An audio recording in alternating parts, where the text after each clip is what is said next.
Hi everyone, and welcome to Jane Talks Real.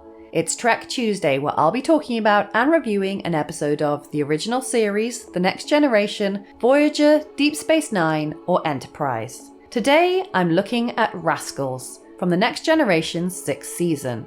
Or as I like to call it, that time some kids saved the day. The episode begins with the weirdest away team you could think of. Picard is excited by some old fragments.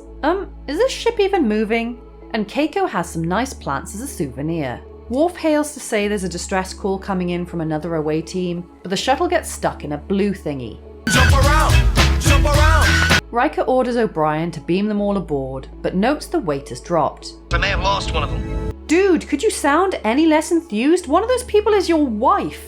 The away team materializes slightly younger than they were a moment ago, and into the credits we go. They're all scanned in sickbay, and how close does Riker need to be to Troy here? Anyway, while the away team's bodies have been changed, their minds are very much intact. But hold up, did the transporter change Picard's eyeballs because this kid's eyes are brown, while Patrick Stewart's are blue, and that's a pretty major oversight. Anyway, the grown-ups are put out taking orders from a kid, but Mini-Me has a point. That distress call isn't going to answer itself. Guinan and Ro have a little chit-chat, and while Isis Carmen Jones's lines are inexplicably dubbed, "What about now?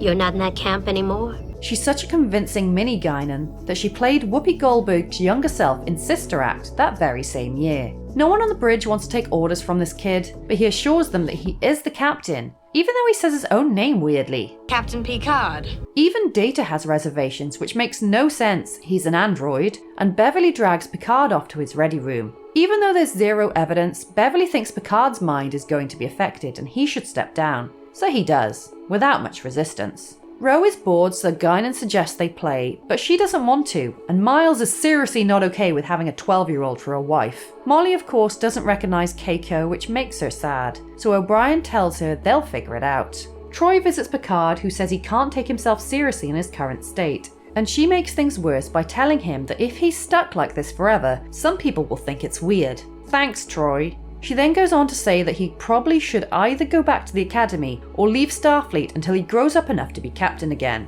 Crusher explains something and Riker is like, "In English, please." So she says some part of the crew's genetic code was erased, the part that makes them an adult. And it also de-aged the plants Keiko was holding. She thinks she could use the transporter to shove the missing doofuses into their genetic code, but she needs to work out why it happened in the first place, as she doesn't want to accidentally them into babies. In this very grey and mustard room, Geordi spies with his little eyes something wrong with the shuttle, and what was supposed to be the hull crumbles into dust. Guinan is bored of Ro sulking, although I don't know why they're hanging out at all, and Ro says she feels violated and does not want to relive her awful childhood, but then joins Guinan jumping on the bed. Enterprise finally gets around to that whole "the other away team is in trouble" crisis, and Riker cracks me up with the way he stands. They can't get an answer on the space phone, but no time for that. 2 Klingon ships decloak and start firing. Rude.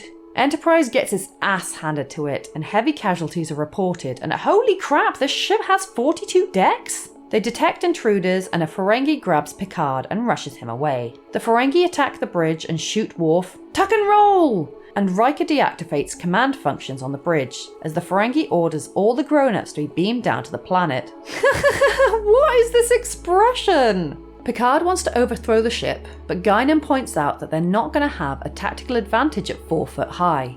The head Ferengi is feeling rather smug and gets into a bitch fest with Riker because he plans to use the crews of the Enterprise to mine some bullshit down on the planet. But he would very much like access to the main computer, please, thank you. The kids open the vent and Ro acts like there's something amazing on the other side, but no, it's just a crawl space. She and Guinan's giant hat crawl into the vent, and Picard yoinks Alexander's toy car before heading in after them with Keiko. The car lures a dumb Ferengi away from his post so they can poke some buttons and steal some phasers, and Alexander causes a distraction so he can steal some medical stuff. Guinan and Ro chill outside of main engineering while Alexander reports back to Picard, who goes out into the hall, asks to see his father, and throws a tantrum when the Ferengi says no. Big hugs for Dad! Picard tells Riker he's bored and asks for the kid's computer to be turned on in the kids' room, but accidentally calls him number 1. He's my number 1 dad.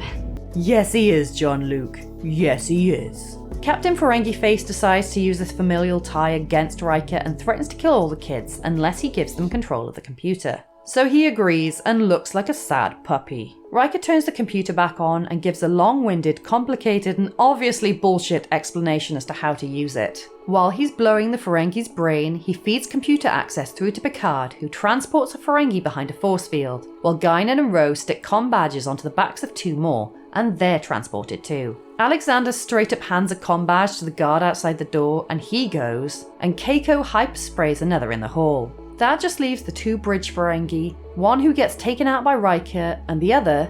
I believe you're in my chair. Wait, there's over 1,000 crew members and yet they managed to get overthrown by 7 Ferengi? How does that work?